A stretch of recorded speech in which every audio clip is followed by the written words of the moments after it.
Cool. Welcome to the first Sit and Go Protege webinar. This is awesome. The topic for this one is about something that kind of got made up during the last week or so, the name for it, and it's called Invention Value. And I think Bubble Outcast will really like something like this because I think it's a great way for like really good players to kind of take their game to the next level. And this is something like I kind of discovered the idea of this about a year ago from watching like really good high stake guys and noticing them doing weird stuff. But basically, we're going to go over like what invention value is, and it's basically seeing things that are supposed to be normal, stupid plays, things you would expect fish to do, except we do them in the right moment where we have some type of read or some type of information that makes it okay to do it under those circumstances. So we're going to go through a few hands, talking about like some BVB spots, a king six suited hand, a queen deuce offsuit hand, and then we're going to talk about the difference between invention value and fancy play syndrome, because there's like a really clear line. If you guys have any questions, feel free to type them in. I'll do my best to answer them. What was that? Someone mute their mic.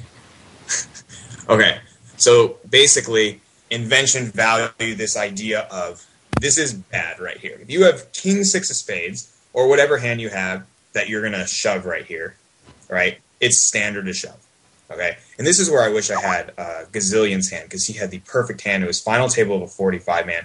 These spots come up the most in those, like at final tables of those things. Like you're so short, you don't have folding equity, but you have a marginal hand that's good enough to shove, right? So if we break down in a situation, like what is our goal, okay? Like if you could have it your way here, I guess the most important thing you'd say, oh, I want to double up. That's great, right? But another thing in this hand is if you could get them to fold, like, would you be happy about it? I would guess yes, because like you have king six, or you could have jack 10 offsuit or whatever. But this is where it's a great situation to do something besides shove. Like, how can you create folds here? Someone type that in. Someone has an idea. Someone's not muted. I heard a keyboard. Yeah, exactly. Because if you limp and it checks around to the big blind, you have a barrel left on the flop. And if you get it all in on the flop anyway, it's the same exact thing as getting it all in pre-flop. It just kind of happens in a different order, right? But this is really interesting because by increasing folding equity, you effectively increase the value of the hand. Now, this hand actually, I doctored a hand to create this because I couldn't get the great example that Gazillion had. But he was final table of a 45 man. Blinds are like 8-16. They're always so large there. And it's very normal to be short. And he had about 3,500 chips. And he has something like 7-6 of clubs in middle position. You know, and he goes ahead and shoves it, super standard. But what if he limped? He might be able to somehow create folding equity. And that's cool because you're inventing that play basically. Like, it's stupid to limp here. It's so standard to shove. So standard. And not saying shoving is bad. Like, shoving is obviously mega plus EV. But you can invent something that's even better. So this is just a simple example. The other simplest example is something like, I'm sure you guys have seen before, like you're blind versus blind. You know the guy in the big blind is never going to fold if you shove because he's so short. So, as you guys have seen before, you limp because then if he checks, you have an opportunity to make him fold on the flop. And if anyone cares, the all-time record for that, 300, 600 blinds, a guy folded with 42 chips behind. So if you could beat that record, ship it. That'd be awesome. Okay. But it's the idea of you're creating something that's better than a standard play. So hope that makes sense. It's harder with not hearing voice responses.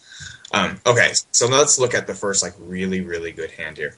Because that one I just kind of doctored to make it make sense. So here we go right here. So here's the real king six of spades hand from Puyon's game. The stage of the game, which by the way is really, really important. When you're thinking about invention value, one of the most important things, stage of the game. The best times to do it are stuff like final tables, final table bubbles, stuff like that, where pressure is high for the players. Okay, so here is probably the most common form of invention value, and I'm sure a lot of you do this kind of thing, right? It's folded around to us here, how many of you come in for a min raise right here, or like some type of a raise? I would hope almost everybody.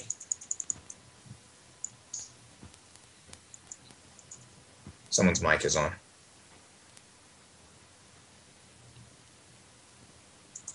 So this is like the most, yeah, good. This is the most common form of invention value. This is more obvious, right?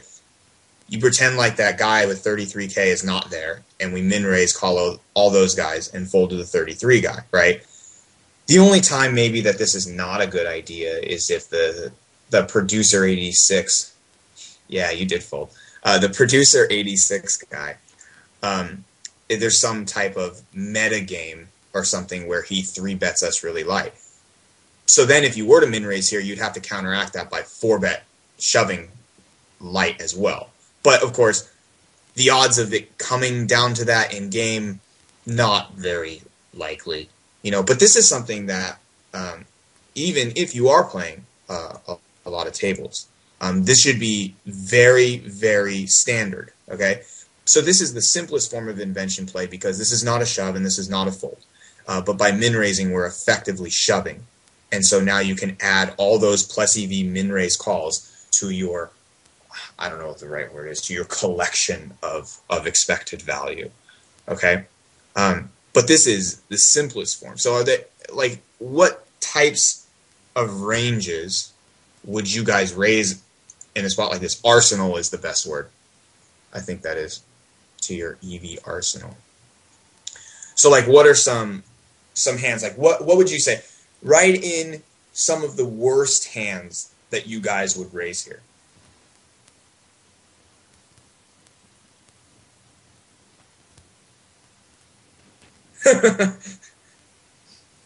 ATC. Yeah, right. So we also want to incorporate a few things. Stats would be good. What else could be important here? So let's write some of this stuff down. Stage of the game. Stats of opponents. Mostly big blind would be the most important. Just knowing like how often he is to flat. Yeah, opponents being, there you go. So regs versus randoms. Number of opponents. Yeah, for sure.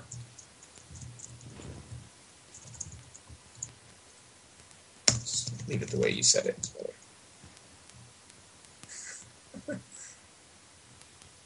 Yeah, that's really important, what he's saying about regs not flatting. So how about this? What if producer 86 was a non-flatting reg? That makes this play even better, right? So maybe we can add who larger stack guy is, okay? That's because you're a fish, Dottie.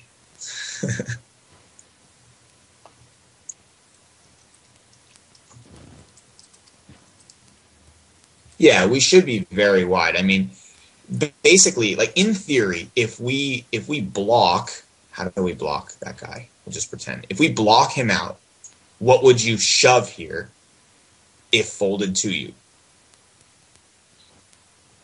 Like ATC? Yeah. So that's why, in theory, you could raise call ATC here because we're pretending that guy's not there. You could literally almost pretend he's not there if he's a reg, because how often, if you make it 4,500, what type of range is a typical reg going to flat with here, assuming it's not a trap? I mean, what do you guys flat? Almost nothing? Nothing? Yeah, because just naturally we know that it's a not such a good play unless you're trapping king queen. You're a fish. Do you really call king queen? Yeah. How did you win 12K you calling king queen there? I mean, you could in theory flat, because think about it like this. If, say, you were playing against a guy who is inventing this play and raising a lot, and you know that, what if you flatted him and then bluffed him off a flop? Like if there was some deep meta game, you know, like what if Bubble Outcast raised here and then I flat called him? Then, like, how does he feel? Or vice versa. Yeah, exactly. You'd be like, crap, like what's going on, right? So sometimes there could be like a meta game where you can kind of create the, oh my god, he has aces effect, and you could essentially flat call here with like 7 deuce offsuit and just bluff him off a flop. I guess the only drawback would be if you flatted with 7 deuce and then one of those guys shoved, then I guess you have to call and then you'd look silly. And then, but you could just say, oh, misclick in chat box and buy back your image. But what's so interesting about this spot is the range you're coming in here. Like I think king 6 suited should be a snap raise. And according to stage of the game, the more important it gets. Yeah, you could 3-bet. Yeah, I mean, you could even like min 3-bet 7 deuce offsuit or something like that. And you could even shove it too. But the most important thing, because someone's laughing, sound like Dottie. I don't know. The most important thing here is just being more aggro and coming in for raises with more marginal hands. Like someone said 7-5. I think that was Pedro. 7-5 would be a great raise right here. But the thing is don't just do that every time. Like you could say, hey, I'm going to raise 7-5, but then you got to look at stage of the game. Okay, well, the blinds are huge. At this point in the 180, man, what are you here? Like somewhere between 15, 20 handed, something. I don't know, but it could make a difference if you just made the money. It could make a difference if you were on the bubble of the final table. All those types of things, right? The stats of the opponents. If these guys are crazy maniacs, we should probably just fold 7-5, you know? If these guys are all nitty regs, then maybe we could just raise deuce 3. Number of opponents behind, like Jason said, that's huge too, because the more people, the more likely they are to have a hand. And then finally, who that other guy is. So any questions about this hand? I think this is the most common form of invention value here. So I think the next hand is much more complex than this. Are there any questions about this hand before moving to the next one?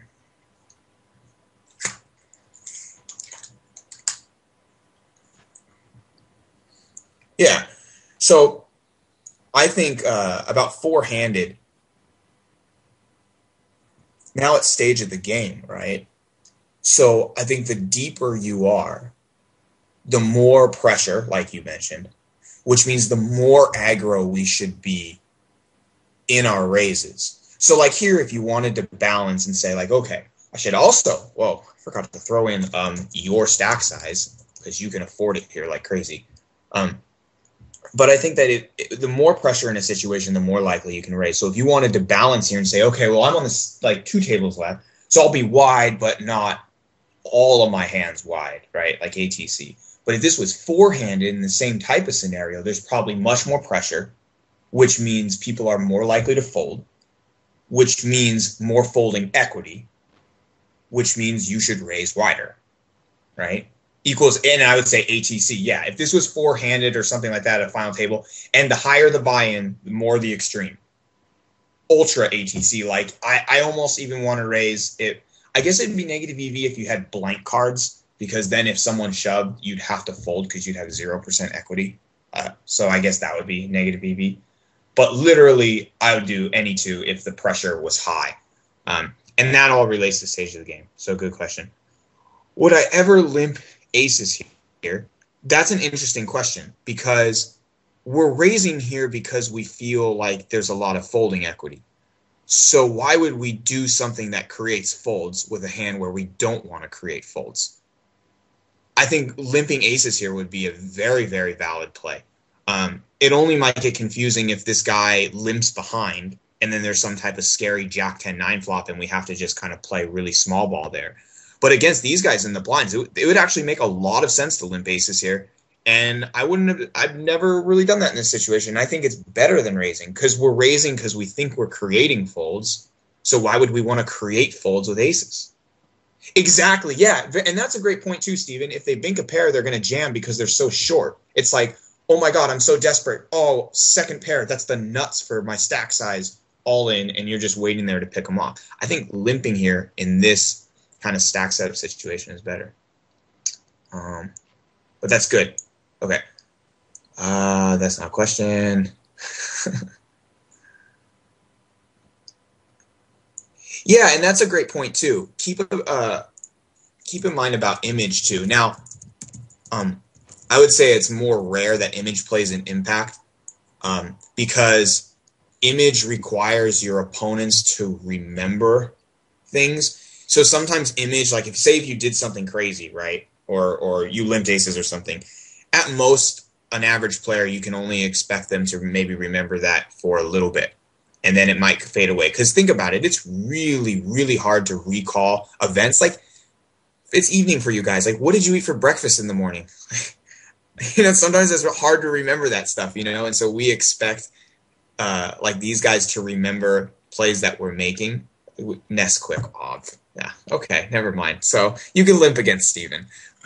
But if guys don't remember, then like we have to keep that in mind with our image. But yeah, you could definitely start limping other hands. That would be great for good players. If a good player saw you limp aces, and they probably expect your limps to be aces anyway, you could use that to your advantage. Like thinking about, how is this person perceiving me? I'd say it's most successful against not just regs, but like a good reg. Like I think if you were playing against Bubble Outcast and he saw you do something, I think he has the intelligence level to kind of store that in his memory bank. And then you could kind of use that to your advantage to outplay him, like kind of a reverse psychology effect, because he has a really smart brain. Other people, though, let's see. She said, I'm so undecided if we should limp any two here. I can't see limping wider than 50 unless we are limp folding. So more, do you mean in this particular hand limping ATC here? Yeah, well, in this particular hand, I guess if you ever were to limp, like theoretically with ATC, it should be, someone turn their mic on. It should be because it's like the perfect scenario. Like everybody's a nit and they think that when you raise, you have aces. Therefore, you could represent aces and limp. Most of the time, it's probably not going to be the case, especially in this game, by the way, which we should add this for a thing, buy-in amounts. This is just a $2.50. So how likely are these guys to be that good where they only expect you to have aces when you limp? That's one thing to take in mind here, or to think about. Now, in terms of limping other hands, like in theory, if you limped a hand and then the end result was one of these three guys shoves and you call, I suppose that's the same thing as raising and calling versus that person, except now you lose the folding equity pre-flop. So if you were to limp here, you miss out on that form of equity, which is not a good thing because there's a lot of equity here in the raise fold to him, raise call to them, and just the folds that they make, That'd be cool if you could induce someone to reshove 7 deuce, because then you could start raise calling a lot wider and just totally metagame them. Nest quick is great. Mark, do you think that fishes are paying attention, or is that like, was that sarcastically written? I'm not sure what you mean by that. I'm running out of chat room here. Oh, okay, gotcha.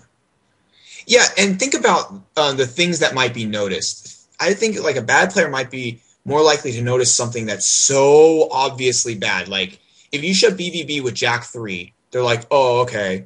If you shove 7 deuce, they might go, oh, 7 deuce, because there's like a stigma attached to 7 deuce. Like it's 7 deuce or it's 3 deuce. Those things might kind of stick in someone's head because it's the stigma that it's attached to that. It's like, that's a horrible hand. Much different than 7-4 because it's not like a name hand, but whatever. Yeah, I don't know, these stack sizes just seems, agree, it's not that great to limp here, Fabio. Right, you could, Morton, in theory, you could limp and call them because you have better than average hand and you'd be priced in, but then you miss out again on like all the equity. But I definitely understand what you're saying, though, because in theory you could limp here, but it's just you earn less equity overall. Yeah, and I mean, if you limped a hand, say you limped you misclick limped here with King 6 suited, it's above 50% hand. Like, yeah, you could call a shove, you'd be priced in. But I mean, this might sound silly, and so sorry if it sounds like kindergarten-ish, but we have to remember that like folding equity actually represents equity that we earn, like money, you know? And because sometimes the term folding equity is just, it kind of seems like this arbitrary name. We always go, oh, folding equity, and then we forget that it actually means the money you earn from other people folding, you know? So sorry if that was stupid.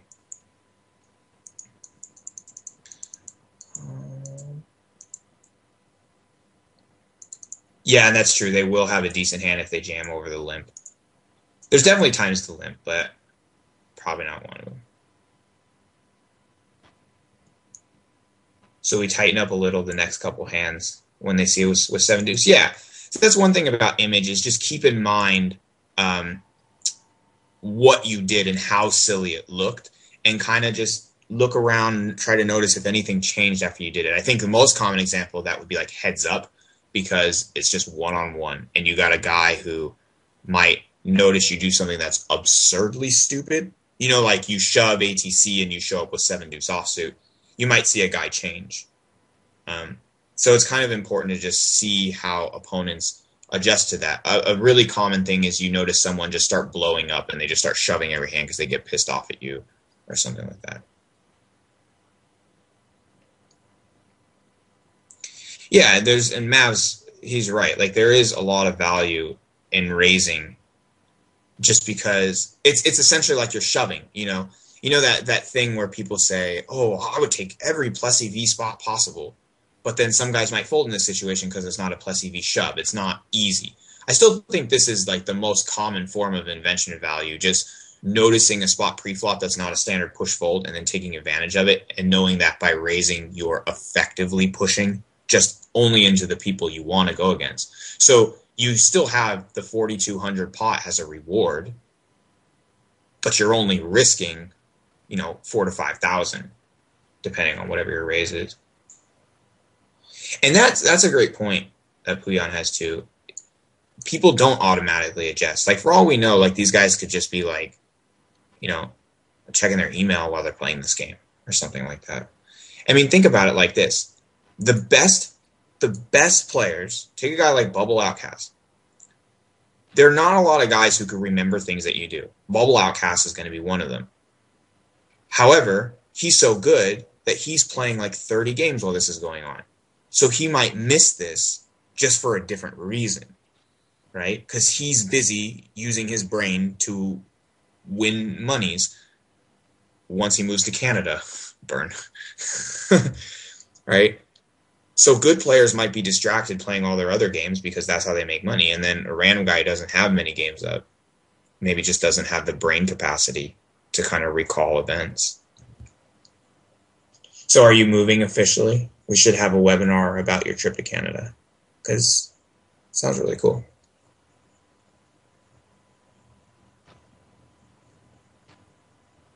Fabio, what do you mean you never do it, it's not worth it in these games? What is that relating to? You mean raising 7 deuce here?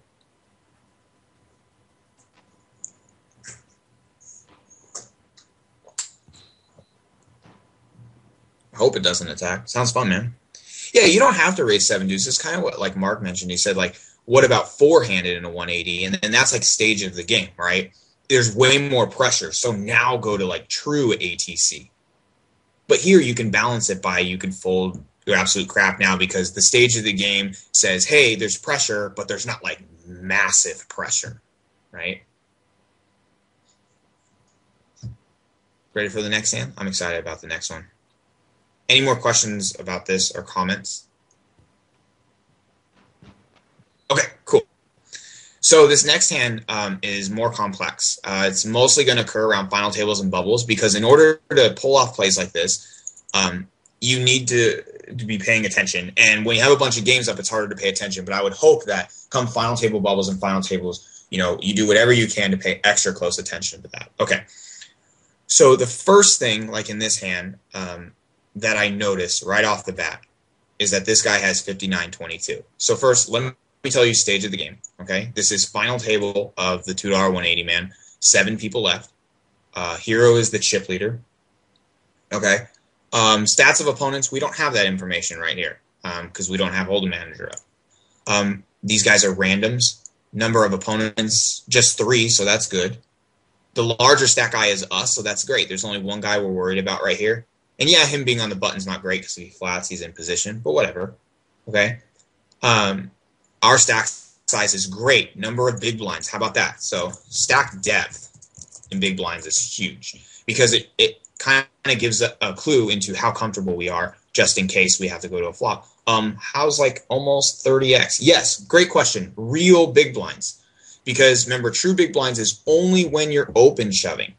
So even if you raised call, remember we just said, if you raise call, you're effectively shoving into the short stack. But that's still not true bigs because you're not open shoving. So here I'm looking at our stack size and I'm seeing 85,000 divided by 3,000, approximately 30, right? Great question, okay? And I'm seeing like we have 30, that guy in the button has 20, he has like 12, and the guy in the big blind has 4. I'm not including the big blind he has posted because it helps me just be more aggro. I don't know. Just helps me raise more. So in this situation though, like what do you guys do based on the information? Oh, and your image, we don't really have anything about image here. Yeah, exactly. Pretend they're not there. Yeah. Okay. So honestly, how many, just based on that information, how many of you guys raise here and call the big blind? Okay, good. Now, what if in this situation, what if the dynamic was different? What if now the big blind has 30K?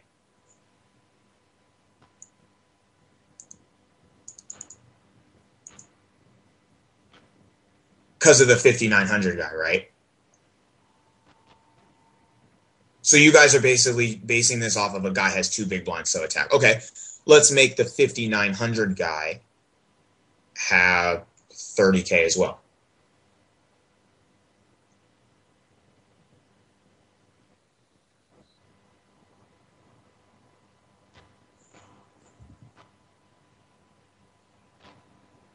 Yeah, I suppose there would be too many chips. Yeah. So I think this hand is cool because the moment we see 5,900, we can go, oh, attack because of those stack sizes. We're on the final table. Let's go after him. Like, we have a great stack size. We can afford to raise fold. There's a lot of pressure here, right? But then the moment you remove the 5,900 guy and make him either larger stacked or maybe even just take him out of the game and you go 6-handed, we can pretend like he's not there. And we make the big blind at a non-small stack. So like it's not easy to raise call. Then do we just fold because the stacks are poor for it?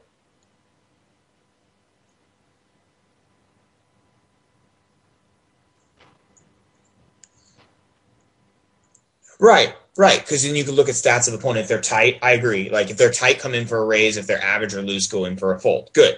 So like at least you're looking at something else besides like the hand, the position, etc. Yeah, knowing the button won't flat is a good thing too. Like I think we said stats of opponents. The big blind's the most important because he's the guy who flats the most. Then the button is the second most important because he's in position for sure when he flats us. And so it makes it a little harder to continue post. But we're forgetting about one thing that's huge right here that we haven't mentioned yet. Anybody have an idea as to what that is? You are chip leader. Yeah, that's good.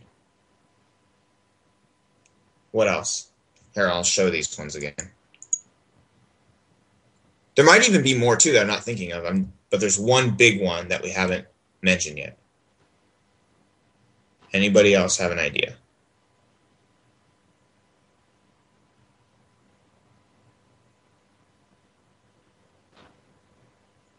Buy-in is good. Right. We included that down here, though. So, right, in a $2 buy-in, it's probably less good. I don't want to say bad. I always like saying less good because it's usually never bad to be aggressive. So the question is there anything else, and Puyan, I think you already know the answer, so shut up. Is there anything else that we haven't included in here that is really, really important to think about in this hand that leads to invention value? We already got image. I probably would say this hint, it occurs mostly at final tables and final table bubbles because it's more important here. The big blind fold, we already got that because we're looking at stats of opponents, thinking about the big blind, the button. We've also thought, are they regs or randoms in terms of regs not flat calling? What have we not included in here?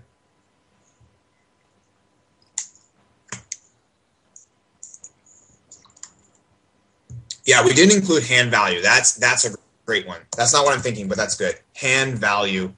Queen deuce offsuit sucks, and especially if you were thinking about getting flatted, then you would obviously want a hand with better flop ability. Creating flow actually works. You put that momentum, right? I don't know how to spell momentum. Momentum, moment mori. We'll just write creating. Is it? Is it like that? Game flow. That's really, really close.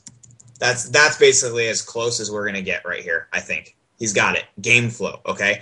Now, more importantly, like when we break down game flow, did you guys ever watch the video, I hope, about environment?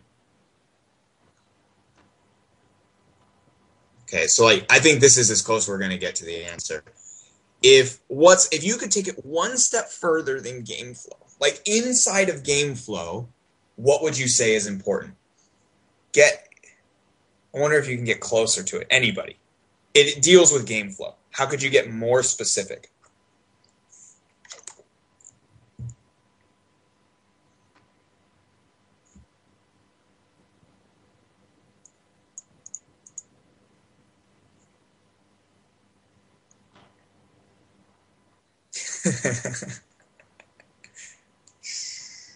Tumbleweed. That has something to do with it.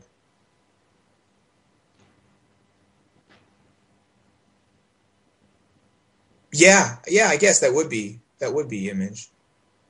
And image kind of plays into game flow too, right? You know, if you're like a bully or something like that. Arnold, though? I don't know what that means. Arnold Schwarzenegger?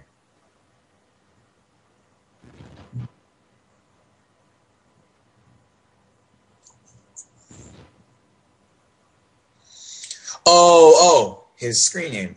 Yeah, so because we all agree that we would raise because the presence of a very super short stack makes for a great steal situation. So we can assume he either has a normal stack size or he's gone. So basically, we don't want his short stack to play into our decision here. It's okay.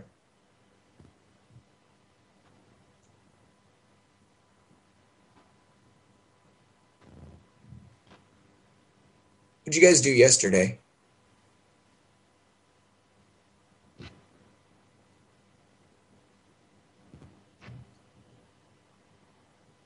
That was a weird random question. What'd you do yesterday?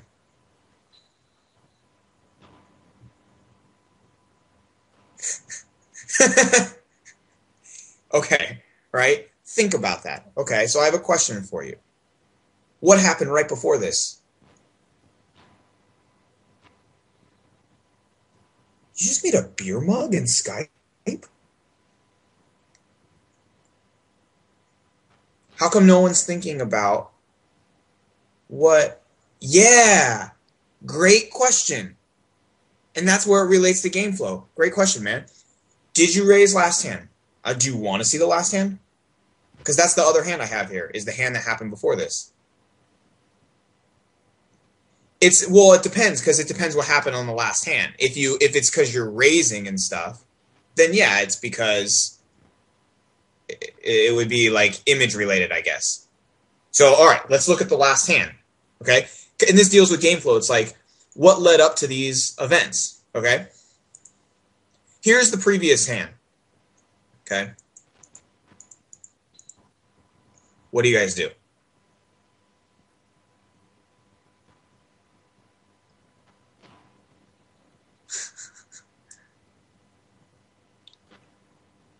Okay, 25K, yeah.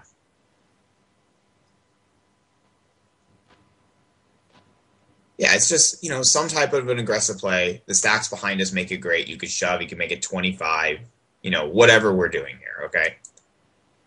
Cool. Uh-oh. Look what happens, okay? This guy loses, we lose, he wins. Now let's revisit the next hand. Question, how likely is it that the button actually plays a hand right now? Do you think it has increased or do you think it has decreased?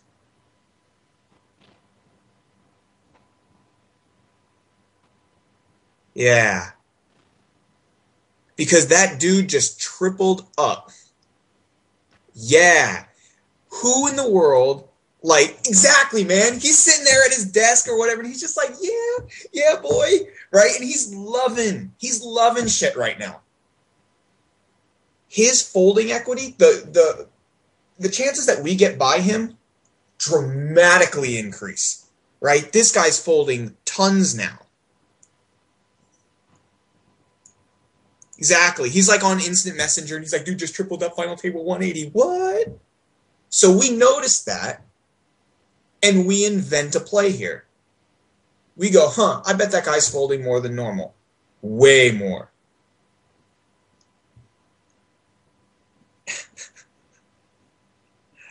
Oh, great analogy.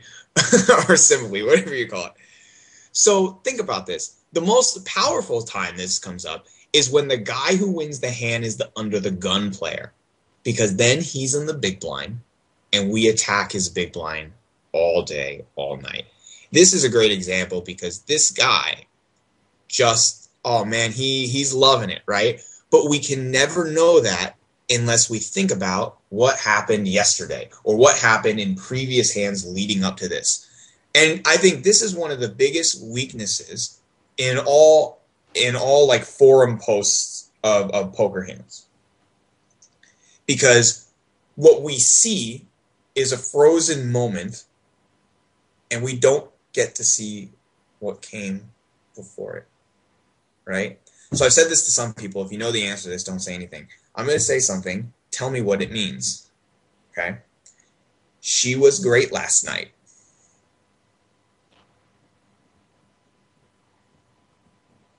She was great last night.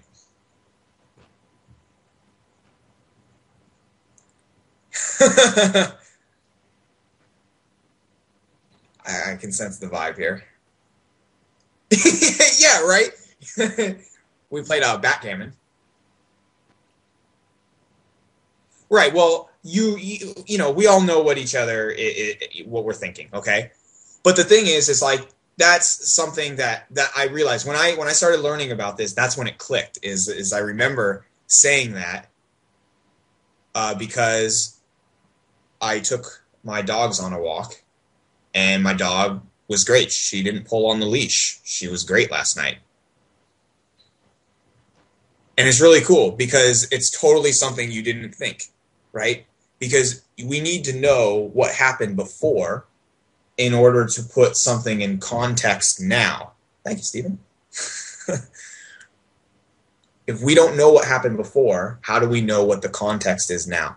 So another word you could say for this is environment. You could say context. And I even heard him say some like Poker After Dark, or the guy used the word like climate or something. And I thought that was a great word. So it's like environment, context, climate. Basically, just because something exists, when I say she was great last night, you have to know under what context or conditions, is another good word, that it occurs. Because if you know the conditions and the context, you can invent value out of that situation. Because this is not a normal hand here. Because what preceded it gives us a clue into what might possibly happen.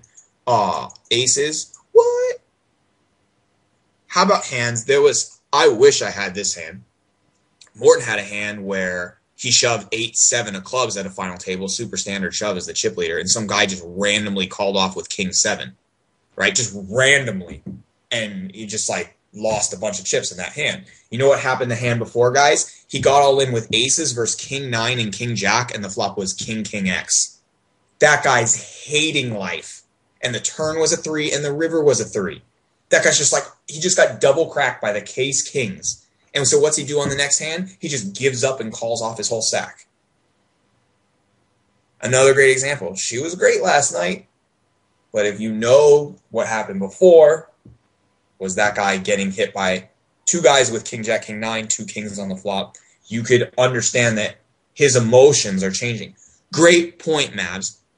Things we don't see when multi-tabling. That's why it mostly occurs at final tables and final table bubbles. It's really, really hard to invent value when you're multi-tabling and, you know, it's just big blind 600, you're in the middle of things and you're just clicking away. But you better believe it, when you get to final tables, you have to pay attention to every hand. Serious. My advice, I don't know if you like play your tables the same way. I used to stack, and then I would pull off the games that were really, really important to the side, especially final tables, and I would always keep my eyes on it and try and notice everything to see if I could invent something for a hand. No, I can't remember who I was coaching. Might have been Morton, I think. I don't know. But we just started talking about inventing something, and it's close to EV, so IV sounded cool. No relationship to Phil Ivey, which is kind of ironic, actually, because he's like the king of inventing stuff, right?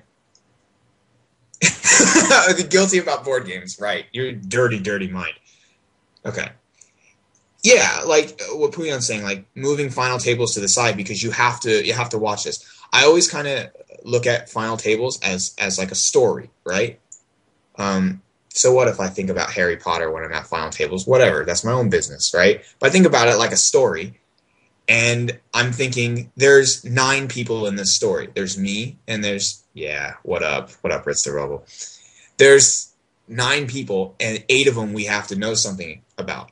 Now, usually, several of those guys, we end up not knowing anything, right? Because they lose really fast, or they get in with a standard hand where they get in jacks versus ace-king. That doesn't tell us anything, But there's a few villains we're going to go far with at the table, and we have to pick up information. So basically, these characters in the story, we have to learn about their characteristics. What makes this guy unique in my stupid Harry Potter stories, right?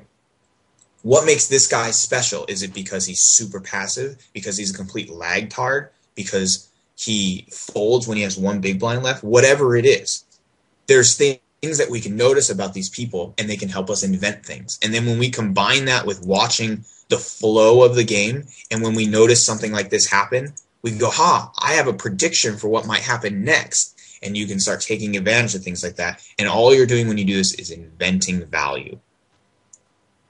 1 table, final tables. Yeah. I mean, I think it's a lot easier when you don't have many games left, obviously. But even at final tables, you should pay close attention, Do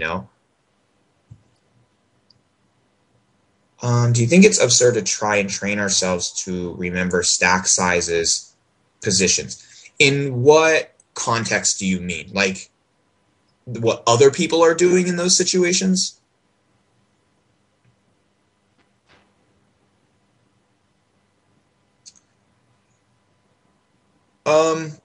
Well, yeah, I think like if you have 3 final tables, you should be paying really, really good attention to those ones. And I think like experience will help you be more in tune with what's going on at those ones. But what do you mean like by stack sizes and positions specifically? Yeah, I think, and Jason, like I think that's baller. I'm just confused what you mean by stack size positions, like what other people are doing with certain stack sizes and positions, stuff like that. Oh, I see. So like example, if we had this game just in the background, we shove 10s, our table goes away, right? Because now we click something else, and then the next hand appears like this. Yeah, because now you don't know the context that this hand is happening in. You don't know because you just know that you lost and you're probably pissed. And maybe like you could go back and at minimum click through the hand history. I think that's important if you lose a big pot and didn't notice how, that you notice how it happened. It's kind of funny though, if you win the pot, you're probably less likely to look. I don't know. Don't want to put words in your mouth though. Because when you lose, it's like, ah.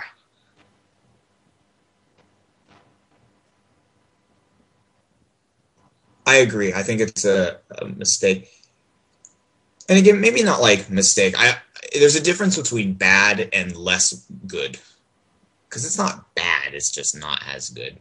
But agree, it is some type of a mistake for sure.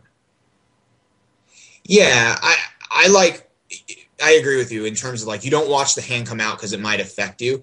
That's fine, right? But as long as you know the context of which hands occur in, because when you know that what the surrounding information, she was great last night, then you can interpret what's going on in front of you.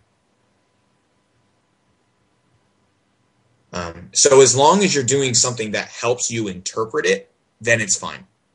But you should really work on watching everything, because it's really, do you know, you learn more from the hands you don't play than the hands you do play. Because you could see somebody do something. There's way more of those. There's a much larger sample size of hands you don't play at final tables than hands you do play, especially in the early going.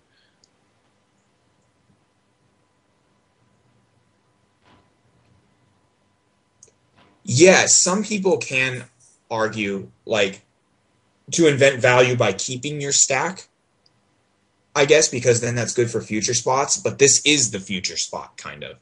Like, there's just like the stack preservation video, there's definitely times when you can keep your stack instead of calling off or risking it for no reason. But like here, you have the stack, you need to put it to use.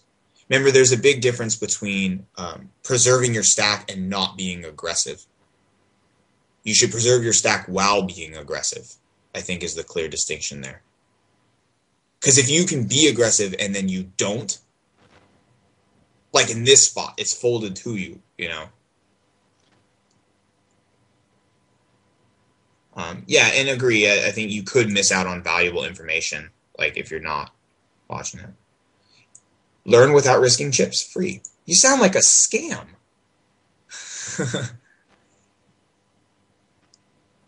It's like variance free. It's awesome. +1. That does sound scammy, doesn't it? Like, learn without risking chips, free. You sound like a play money poker site. But then, like when they go pokerstars.net, but then everybody types in .com because that's easy, and then you end up losing money. Someone laughed with their mic.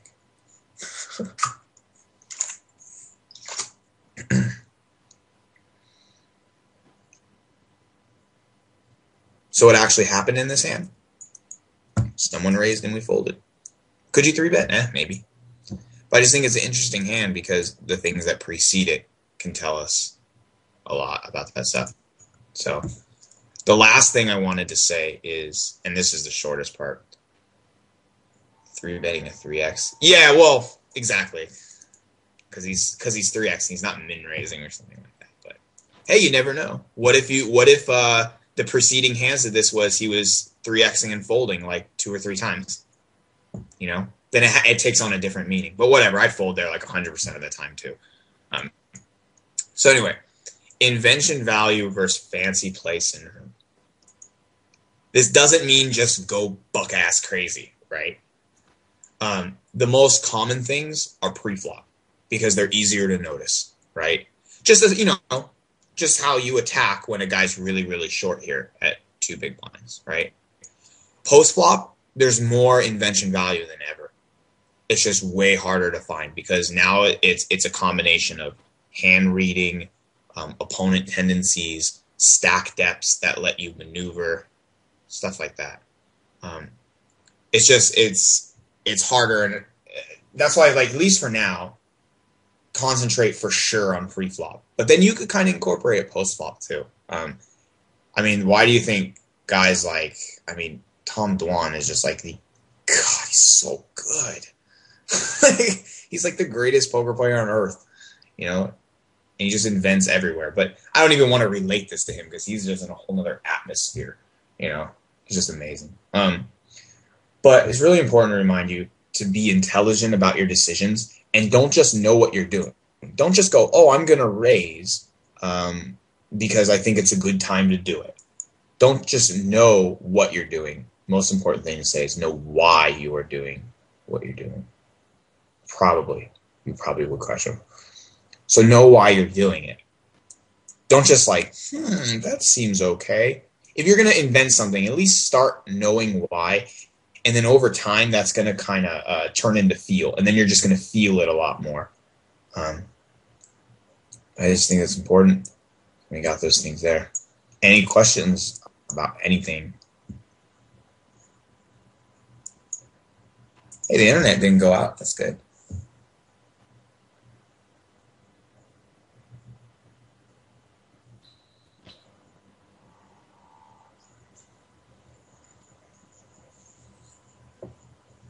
Oh man, there's a bug on my wall.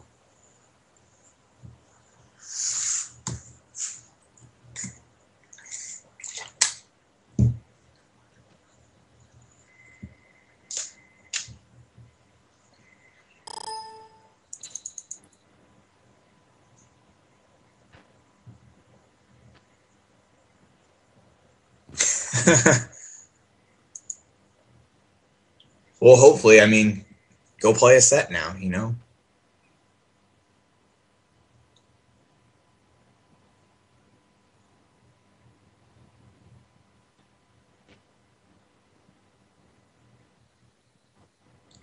Yeah, I agree. Like, you could use this in RAS for all we know, you know? Because this is about, like, thinking conceptually and logically and remembering weird things that happen.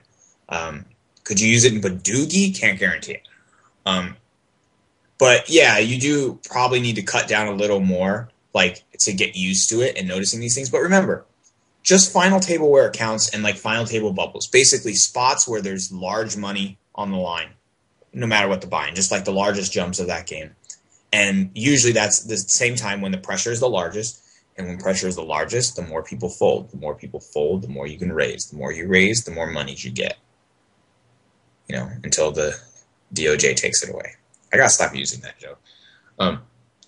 But I think over time, though, then you can increase the tables to right back where you were, and you'll be fine. Because we don't have to do this at like 200, 400. You know, you can just play the normal things that you're doing. Do it when it counts the most. Final table bubble, especially final table. The best spot to do it is like what Mark said earlier, the four-handed or something in a 180, or you know, when you're like down to the final few in a 45 man, stuff like that.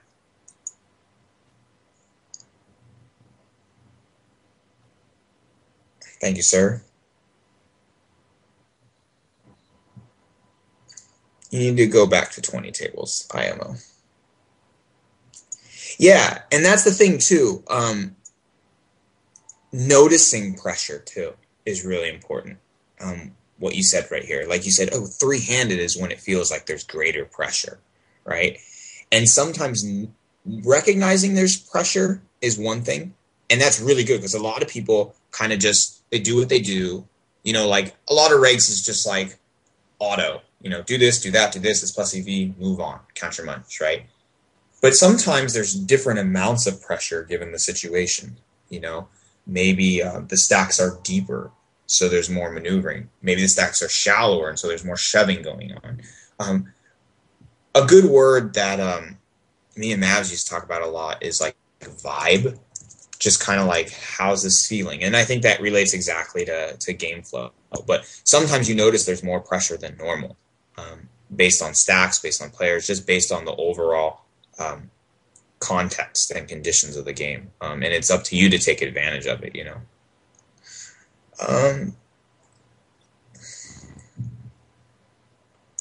Yeah, and that's a great point too. It is for some reason, there's a genre of players who once they get heads up, it's like, woo, reached my goal. And then they just don't care anymore, right? And different people have different goals. Some people are happy once they cash and then they get a lot looser, so we should tighten up once we cash. Some people are super happy when they get the final tables, even though it's more likely that most people stay tight because now they're like, oh, real money here, right? But if you can kind of get an idea of when someone is satisfied, you can know when to take advantage of them, you know. But again, like, you can't really memorize that stuff. It's just you kind of have to feel it in game. It's hard to notice. Like, I'm pretty sure there's tons of times when it's been right in front of my face and like I haven't even noticed it, you know. Exactly.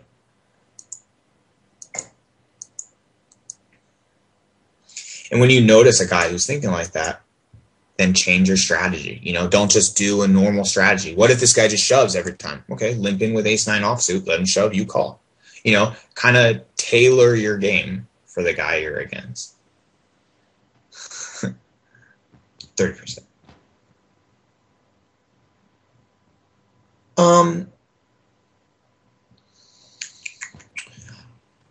Just the whole thing about invention value, like, occurring in 9s and 18s around the bubble, like, I think it definitely exists because we want to look for times where we can earn more value than a standard approach to the game can allow. You know, in a way, this is kind of how to crack the ceiling or the limitation of sit and go earnings, you know. But in 9s and 18s, the one drawback is guys have probably been here more often.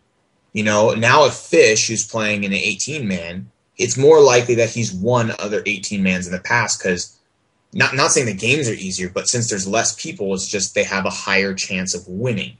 So they have probably been in these situations more often before. But also another thing is too, and of course every player is going to be different, but you have to keep in mind too, the real money value is actually very important. The actual money amount itself, not just, oh, a 10% jump in the prize pool. I agree, more spots in 180s. It's usually in 180s more, it's just because the money is larger, right? And money is what affects people. Like, there's no random who's like, oh my God, I need that 9.8% jump in the prize pool. Like, no, he's thinking like, I need, fill in the gap about whatever amount of dollars that is, you know, $100 I need right here or something like that. And that's why it's more important in MTT sit and goes, because the money amount is usually larger. And then think about that amount in relation to the buy-in. I think the most powerful spot in like the low stake games is like the $3 rebuy 180s, because you could have guys who only paid $3 and never rebuy, and now there's a $500 first prize. That's like 167 buy-ins, 167 times their money. You know, in, say you play like a $15 9-man or something like that. I mean, you get 3.5 times your money, something like that.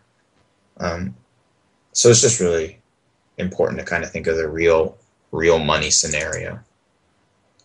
But I do think you can definitely be extra aggressive around the bubble and try and invent spots. Yeah, switch to MTT's IMO. Any other questions? You should throw in a few. $3 rebuys are great.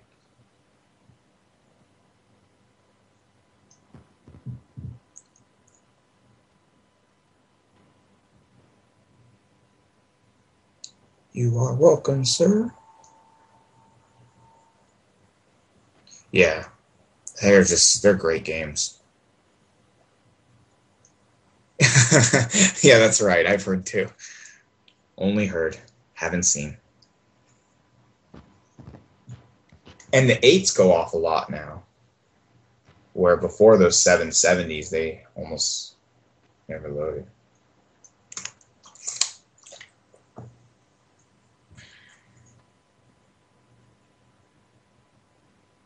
You're good, Mads.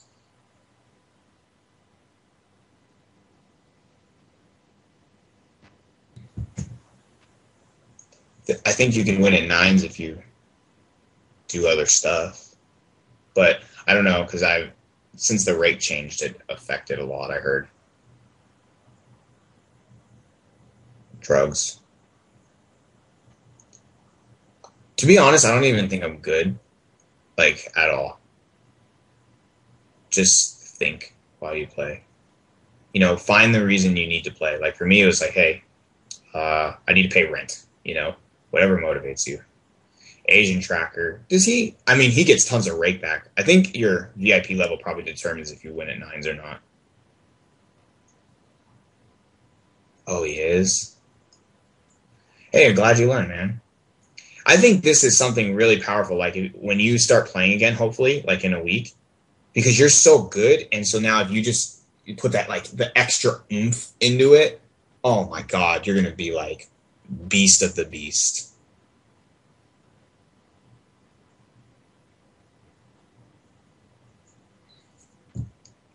Puyan, you think it's a good time to stop the recording?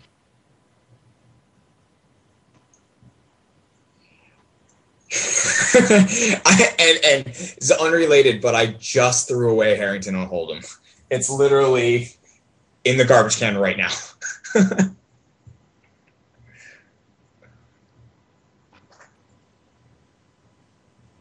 So I was cleaning up. I was like, I don't need this book. Like, I haven't read it in like 4 years.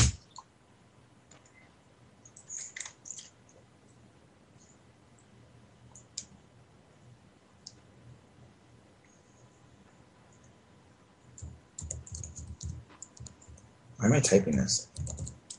End recording?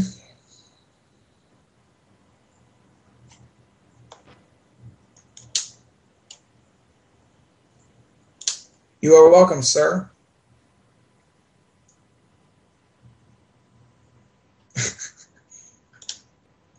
Say your goodbyes. It's like we're at a funeral. Wait.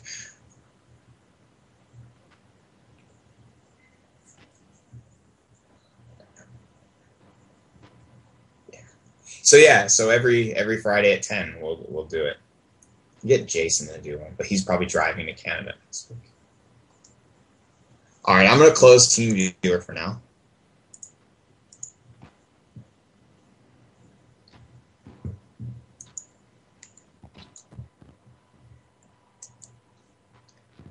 And if I hang up, we can all still chat though, right?